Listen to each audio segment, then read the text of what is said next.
I didn't expect you to be able to afford such a place. Great job, dear.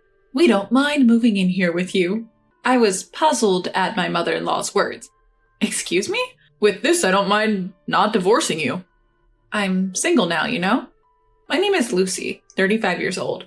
I'm a doctor at a women's health clinic. I live 15 minutes drive away from my workplace in a nice apartment complex, where I live with my husband William and his parents. I married William 5 years ago. At that time, he told me, "If we get married, we'll have to live with my parents. I'm an only child, and I have to take care of them." I knew from the time I was dating William that he was an only child, and I was prepared to live with that, so I replied, "Of course, that's not a problem." So, when I married William, we rented a slightly larger apartment and started living with his parents. When we first started living together, his parents told me, "You're a doctor, Lucy. It must be busy, right? Your father-in-law and I will take care of the household chores and the other things. Just focus on your work." They took care of all the cooking, cleaning, and other chores. Thanks to that, I was able to concentrate on my work. I thought the same was true for William. But half a year later, that drastically changed. Suddenly, William quit his job. Startled, I asked him, "What happened? Why did you quit?" Then, William said, "Well, I think I've done enough. I want to quit here to take a break, and then start again. Plus, even if I quit, we won't have trouble making ends meet with your earnings." Why would you do something like this without discussing it with me? You can't guarantee that you'll find another job, right? What if something happens to me? "There's no point in saying things like that. We have savings, so we'll be fine." Fine, but then the one who stepped into the conversation was my mother-in-law. "Now, don't be so hard on him, Lucy. William has been working hard so far, so he deserves a little break, don't you think? All you have to do is make up for his absence by working harder." Her words left me speechless. I had also been working hard, and how on earth was it fair to suggest that I should work even harder while William took a break? That's ridiculous. It's not like William was the only one having a tough time. At my words, my mother-in-law's face changed. Suddenly, she raised her eyebrows and said, "Now, let me tell you something, Lucy. You're not the only one who has it tough. While you were at work, your father-in-law and I were taking care of the house. We were also working. That, too, without any breaks. If you're going to talk like that, we'll stop doing all the household chores. You can manage on your own from now on." What? Leaving me stunned, my mother-in-law and William left the room to watch TV in the living room. From that day on, I was left alone to handle the household chores and my job. No one else would do them. My in-laws often ordered takeout for meals, perhaps because they'd get hungry if they didn't prepare anything. And they would often order expensive dishes like sushi and soon started demanding me to leave more money for food expenses. "Lucy, please, leave enough money for us to eat. Do you want us to starve? Please try to cut down on the food expenses." Even when I asked them to cut down on the food expenses, my mother-in-law would retort, "How cruel of you to ask us to cut down on food expenses while we're staying home without any luxuries. Learn to take care of your in-laws." "I didn't know you were such a cold person. Maybe we should get a divorce," he said. I was so fed up that I started leaving more money for food, and my in-laws and William lived a life of eating whatever they wanted. One day, during my work break, I went to a gas station near my hospital to do some quick shopping. When I was about to pay at the counter, I realized I didn't have my card. It also seemed like there was less money in my wallet. For a moment, I was puzzled, and then I rushed home immediately after work. When I got home and rushed into the living room, there was a brand new large television. "Oh, welcome back, Lucy. You're early today." "Why are you in such a rush?" "Oh, Lucy, isn't it nice?" All three of them had malicious smiles on their faces. "What is this? How did you afford this?" "We had savings, obviously." "Savings?" That's when my mother-in-law spoke up. "Oh, Lucy, we didn't know you were saving so much for us. You should have told us earlier if you're going to be such a dutiful daughter-in-law. Now we can buy a lot more things. You finally proved yourself useful as a daughter-in-law." I found my card on the table. "My card? So, did you lose my savings? But how did you get the PIN?" "It's not hard to figure it out. It's only natural. We're married after all." My mother-in-law looked pleased, said, Oh, you really do love William, using his birthday as the pin. Honestly, I thought you didn't care about him at all, but you've proved me wrong. But it's not that I set the pin thinking of William, I just hadn't changed it since we got married. There's no way I could love William as he is now. Then, my mother-in-law and William, getting carried away, said, "Well, you haven't acted right as a daughter-in-law so far, so there's no point in making a fuss about this. The only way you can honor us is with money. Just quietly hand over your savings to us. From now on, please hand over $4,000 a month. From now on, don't squirrel away your money behind our backs. Make sure to give us our fair share," William had the audacity to add. Infuriated by their brazenness, I retorted, "This isn't a joke. Why should the money I earned go to your pocket money? If you want money so badly, work for it. This goes for you, mother-in-law and father-in-law too. Please have some decency and think about the household finances before you try to extort my money." Stunned, the three of them fell silent for a moment, but it didn't take long for my in-laws to snap back. "What an insolent daughter-in-law you are! Is that how you address your mother-in-law? We can't sense any gratitude. We don't need a daughter-in-law like you for anything other than money." "What an audacious remark from a daughter-in-law whose only worth is her money! There's a limit to disrespect," fumed my father-in-law. "Enough of your nonsense," William yelled and went to his room. I thought he had gone for good, but he came back to the living room holding a piece of paper which he thrust at me. "I have something for you." It was a divorce paper. What's more, William's name, as well as my in-laws' names, were duly filled in the witness section. "Go ahead. File it if you dare. But you will have to move out of this condo. I can't be living with a stranger, you see." Unlike his wife, William is competent. "Lucy, we can forgive your rudeness as a slip of the tongue now. But from now on, if you talk back to us even once, we'll really have William divorce you." The three laughed their souls out. The sight got my blood boiled with anger. But so did an equal measure of joy. But it's too early to get back at them.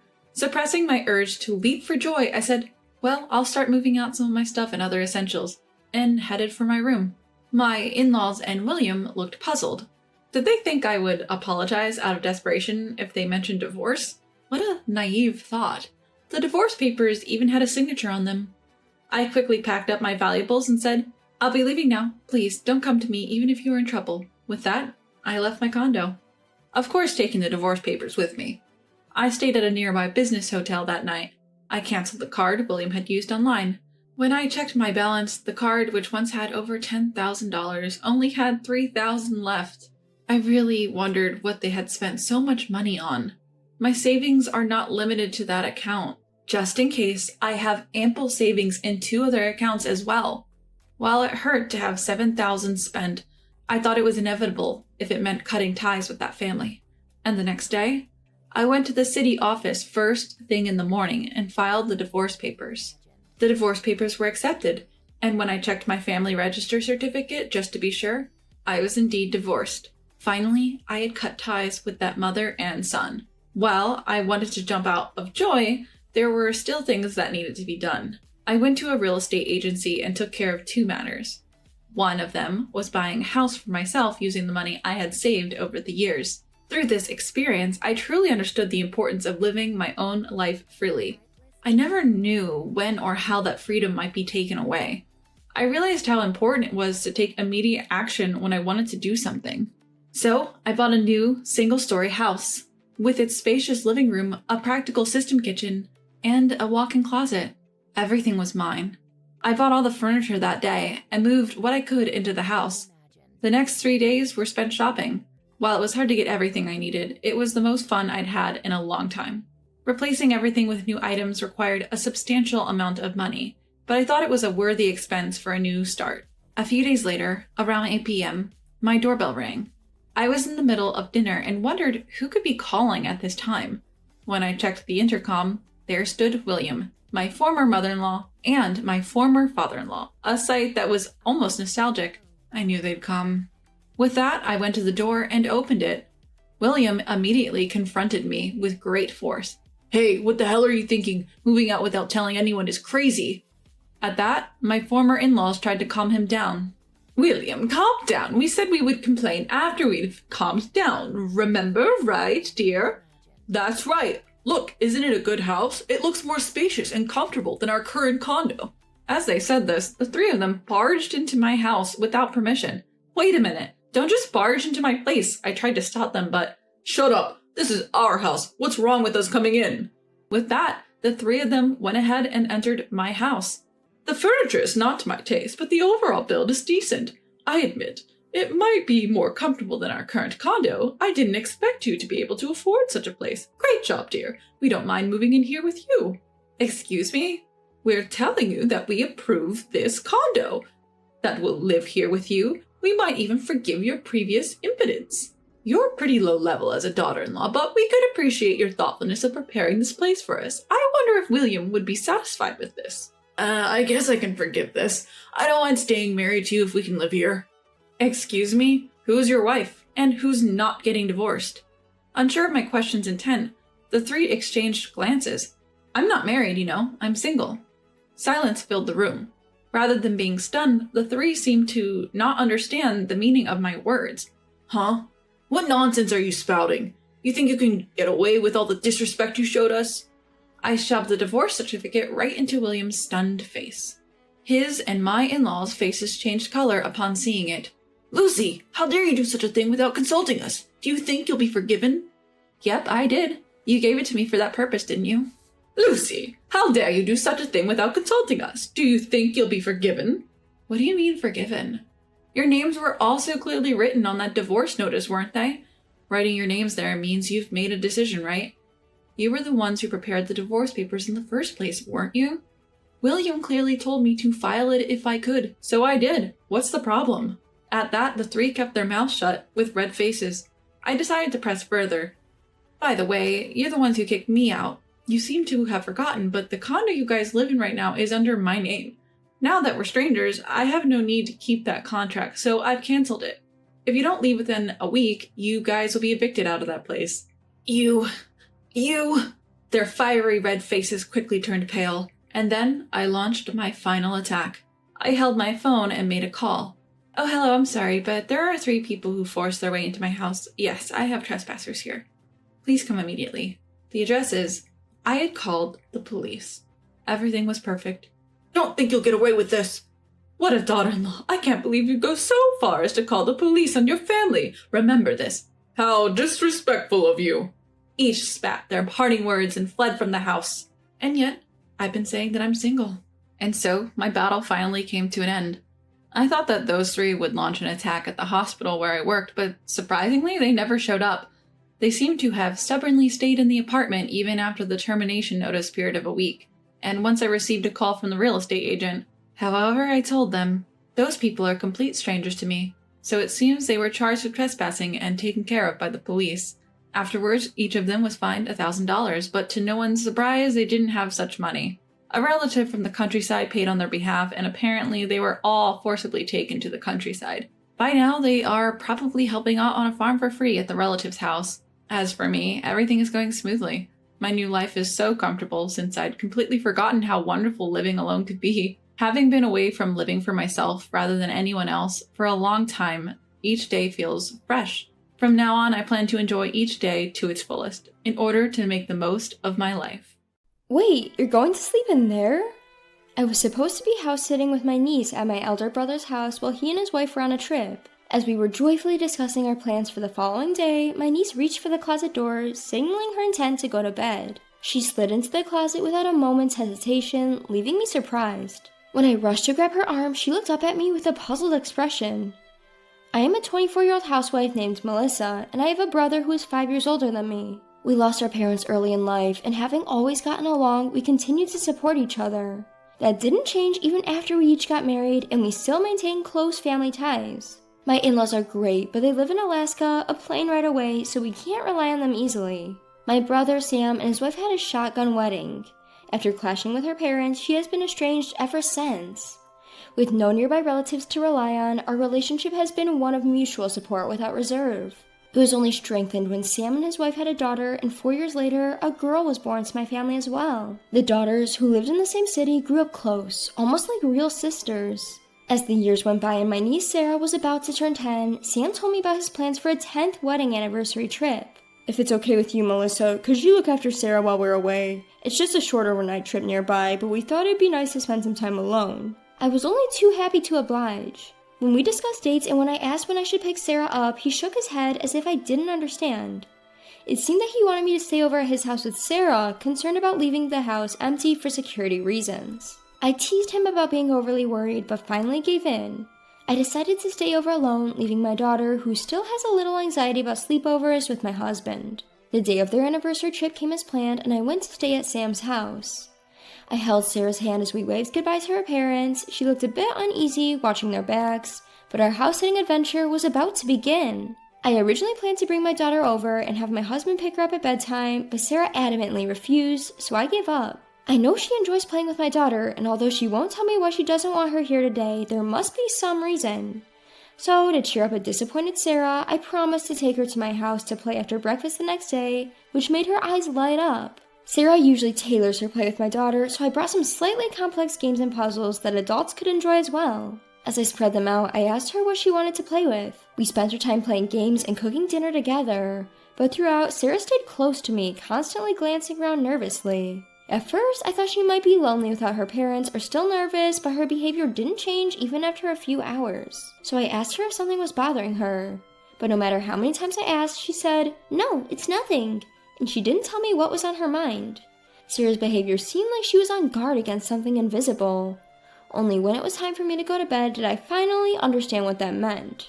Sarah changed into her pajamas, opened the door of the closet with a smile, and said that she was going to sleep early today and leave for my house in the morning. In the closet, there was a bed. I couldn't figure out when it had been prepared. As I was trying to grasp the situation, Sarah quickly lay down on the bed and said goodnight while trying to close the door. "Hold on, Sarah, are you going to sleep in there?" I asked, my voice raising with surprise, to which Sarah answered with a serious face. "Yes, but it's okay. I'll leave it open just a little. If I hear anything, I'll wake up right away." Hiding my confusion, I invited Sarah to sleep with me. After some hesitation, Sarah finally agreed and joined me in my bed. She said that she wanted to leave the bed in the closet as a hiding place. I didn't understand why, but I told her it was absolutely fine. As cheerfully as possible, I asked her why she needed a hiding place. After making me promise not to laugh, she whispered, "The monster will come." Just hearing that might make you think she was still a sweet, innocent girl, but the story that followed was enough to make me believe in the existence of this monster. Sarah was shaking, clutching onto my arm. "The monster is really scary and clever. It only comes on the days when Daddy isn't home. If the monster comes, Mommy has to fight it off, and I mustn't leave the closet until she does. Mommy always cries while she's fighting. I once tried to help her, but I got so scared when the monster started banging on the closet door." I hugged the trembling Sarah and sighed deeply in my heart. Probably this monster does exist, and it's not some trick to get a child to bed. Discovering my brother's wife's affair in such an unexpected way made me feel lost. If this monster was my sister-in-law's lover, it wouldn't come to this house while she wasn't around. However, Sarah believes that the monster comes on the days when Daddy isn't home. Today, while my brother is away, the evidence is that she stayed close to me all day, guarding the windows and entrance. Considering my kind-hearted niece Sarah and my brother who trusts his wife, I felt a surge of anger towards my sister-in-law. But more than that, I wanted to reassure Sarah right now. I held her hand and smiled at her. "It's okay, Auntie's here today. You said the monster is clever, right? Then it'll be surprised to see a stranger and won't come into the house. And your mommy, who is always targeted by the monster, is with Daddy today, so the monster can't get close to her." Still, Sarah, who does not know the true identity of the monster, keeps her face clouded with anxiety. The more time passes, the more she begins to fear that the monster will attack soon. She suggested we hide in the closet together, so I tried to calm her down by encouraging her to share anything that worries her about the monster. I thought she would eventually get sleepy as I take away her fears one by one. However, when I heard more from Sarah, I knew I couldn't just sit back. Instead of putting her to bed, I immediately took her out of the house without changing her clothes. I rushed home in my own car and explained the situation to my husband and arranged for him and his friends to stay overnight at Sam's house. Around 10 p.m. on the day that my husband and his friends went on their way, I received a phone call from Sam asking about Sarah. "Has Sarah already gone to bed? You shouldn't forget about your husband and daughter once in a while and have a good sleep. Make sure you lock up the house. Good night." After asking about Sarah, he told me to lock the door before I go to bed. He strongly warned me not to leave the house, and it took all my strength not to let my voice tremble. After ending the call, I looked at Sarah, who was sleeping peacefully with my daughter, and vowed to drive out the monster. The next morning, my husband returned from my brother's house. I trembled with fear and anger at the sight of my husband telling me about the events of the previous night. I was relieved that my judgment the day before had been correct. My family spent the rest of the day at home with Sarah, waiting for my brother and his wife to come pick her up. Upon seeing me, my brother sternly questioned why Sarah and I had left the house at night. "Why didn't you sleep at our house? I asked you many times not to leave the house, didn't I? You said you understood, but what were you thinking when you just went home on your own?" The protest from him, accusing me of breaking my promise, made me feel uncomfortable. I coldly asked him why he, being on a trip, knew that we were not home. Then he replied while avoiding eye contact, "Well, we gave Sarah a smartphone with a GPS function." If that was true, he wouldn't have insisted so much on not leaving the house during the phone call the night before. If he had checked the GPS, he would have easily known that we were not at his house. Suppressing my urge to confront Sam immediately, I continued the conversation quietly so as not to be heard by the kids in the other room. "By the way, 2 unknown men came to your house late last night. Who are they? Why would they come to a house that's supposed to be occupied only by Sarah and me in the middle of the night?" "Suspicious individuals? I'm glad you're safe." His voice was trembling, but it was not from the fear of the suspicious individuals or the relief that his daughter was safe. He seemed to be choosing his words carefully, and his gaze was darting around. "Hey, about those guys." I pressed my brother, who was not giving clear answers about who those men might be, but my voice was cut off by my brother's wife, Kate. Whether she was worried about us talking any further, she began calling Sarah forcefully and said they were going home. When Sarah, who had been playing in another room, heard her mother's voice, she came out. Kate pulled her hand away with obvious strength. Then Sam suddenly changed his attitude and said, "I don't forgive you for what happened, but I'm leaving today," and began to push Sarah back to leave the room. My brother and his wife tried to force Sarah to leave with them. When I tried to talk them out of leaving, they ignored me and did not even look back. Seeing Sarah reaching out to me in resistance to her parents, I hastily pulled her towards me. "Hey, what are you doing?" Caught off guard, Kate let go of Sarah's hand and cried out, but I shielded Sarah behind me, putting some distance between us and the couple. They spouted aggressive words, attempting to reclaim their daughter, and stormed towards us in a rage. My husband and I managed to force them out of the room, asserting that we would never allow them to take Sarah away. A police officer who had been waiting at the entrance instantly detained the couple. The police officers were trying to call my brother and his wife, who were totally confused by the unexpected situation. Sam insisted to the officer that we should be the ones apprehended, claiming, "They won't give back my daughter. My sister and her husband took her from our home and are keeping her here. Please rescue her quickly. This isn't the time to hold me down. I won't run or hide, so let me go." Our daughter, who had noticed the commotion and came out, hid behind me and spoke with Sarah in a baffled manner, discussing that she was not looked up at all. Not sure whether Sam heard their conversation, but he sternly told Sarah to come with him. But she was too frightened by her father's intense anger to leave my side. Kate simply stood quietly next to the officer, glancing at my brother as if she had something to say to him and Sarah, but didn't. When my brother, who was causing a scene at the entrance, was completely restrained by the officer, my husband held up his smartphone in front of my brother's eyes. Noticing this, I told Sarah and our daughter to wait again in the previous room and close the door to keep the sound from leaking. Once my husband confirmed this, he silently started playing a video he had filmed at my brother's house the night before. Upon seeing it, the couple's faces instantly turned pale. The video began with the house key slowly turning and 2 men, apparently using a duplicate key, quietly entering the room. The men, in a good mood from their appearance, greeted my husband and his friends, mentioning my brother's name. "You guys are guests too, huh?" they said. One of them joked, "Hey, how much did you pay? He said I could get a 30% discount because the woman is his own sister, haha." They looked at my husband and his friends with a smirk on their faces. When my husband's friend gave a vague response, avoiding a direct answer, one of them boasted about the specific amount of money. He said that they were good friends with my brother and his wife and that they were able to get a discount from them. They continued, "We're lucky we get to play with the kid today, too." And the man's profile as he laughed was hideously villainous, to the point where calling him a monster would be an insult to a monster. I couldn't see the screen from where I was, but the audio alone was enough to give me goosebumps. Afterwards, my husband's friend started grilling the men, asking if they often visited his house and if they always came in pairs. They seemed to notice something was amiss and started asking where Sarah and I were. Upon seeing my husband's angry expression as he stated we weren't there, they seemed to finally realize the situation. Realizing they were not among friends, the men hastily fled. It was unclear whether they hadn't noticed my husband's recording until the end or if they had intentionally not disclosed it. It seems like my brother, who is supposed to be a close friend of them, has never heard of the video before. He is trembling. He desperately insisted he knew nothing and was being framed. Until I watched the video, I thought my brother was innocent and that my sister-in-law had planned everything. But there's clear evidence in the video that my brother Sam handed over to me and little Sarah. No one was convinced by him pretending to know nothing, and he was taken away by the police. Kate was pretending to have no involvement, but the officers who had previously heard from Sarah had many questions for her, so they requested her to come along, and thus Sam and Kate were both taken into custody. Later, during the police investigation, Sam and Kate confessed everything and were arrested on the spot. Apparently, Kate used to invite men over to her house on the nights when Sam was working and received money. Once she realized there was a particular demand for children, she took advantage of Sarah, making sure not to violate the law. To help her mother, who was being bullied by some nasty people, innocent Sarah did as she was told and posed for photos.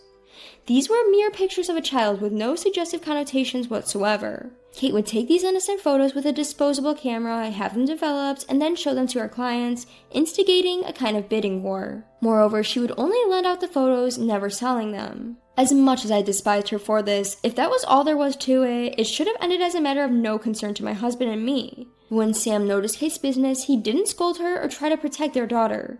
Instead, he started to gather men who would become their clients. He figured that if he increased the number of employees, the revenue would also increase. With this simple logic, he decided to involve me in his business. Of course I would never agree to this if he simply asked. So he came up with a plan to force me to work and use photos from the scene as a continued threat. Thus, they carefully picked a day when the neighbors were not around and locked me and Sarah in their house. Then they exchanged their house key for a large sum of money and left on a vacation to prove they had nothing to do with what was happening. What Sam and Kate didn't foresee was Sarah, who used to obey Kate's every word, revealed the situation to protect me. Sarah didn't understand most of the conversations happening at home, but she knew that the nasty people were targeting us. She confided in me, and that's when the hellish situation in Sam's house was exposed. That night, after learning about Sarah's situation, I asked my husband to capture the nasty people's activities on camera. Their unguarded information spill helped the police to act immediately after I reported them. At the same time, I made a report to the Child Welfare Services to ensure Sarah's safety. We informed the police about Sam and Kate coming to our house and had them arrested, finally protecting Sarah from the two of them. My brother and sister-in-law, who were arrested on severe charges such as violations of child welfare laws and the laws to prevent prostitution, did not escape imprisonment despite being first-time offenders. The pictures of the child that had been taken and stored over several years were deemed particularly egregious. Once an image is leaked on the internet, it can never be removed completely. I was chilled to the bone when the police told us this, but luckily, because Kate hadn't digitized the photos of Sarah or sold them and had kept them securely stored, we were able to prevent any leaks.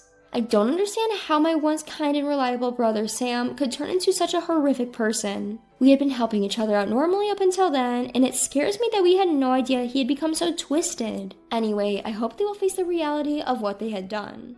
After the arrest of Sam and Kate, the monsters who were likewise questioned by the police later seemed to argue that they were innocent since it was just an attempted crime. However, the fact that someone's child's photograph was found in their house and that they seemed to be involved in some kind of other crimes confessed by Sam and Kate during the investigation led to their arrest on multiple charges as well. After dealing with the monsters and their associates lurking around us, we then inquired at the Child Protective Services about what would happen with Sarah. With both her parents arrested and no one to care for her, it was decided that Sarah would be taken away from her parents, who were absolutely unfit as guardians. That was a relief, but Sam and I don't have parents, and my sister-in-law's family has cut all ties. We learned that if we can't find someone who's willing to take her in after reaching out to the family of my sister-in-law, she would have to go to a foster care facility. After consulting with my husband, we decided to adopt Sarah. She was, after all, a person I owed a lot to, and I didn't want to part ways with Sarah, whom I adore as if she were my own daughter. Luckily, my husband agreed, and we took this opportunity to move to the countryside where my in-laws live. My daughter was excited to spend more weekends with her beloved grandparents and was overjoyed that her wish for an older sister came true with the arrival of Sarah, whom she adores. Finally freed from her parents, Sarah, with her remarkable adaptability as a child, is already getting used to her new environment as an older sister and is starting to live a peaceful and happy life.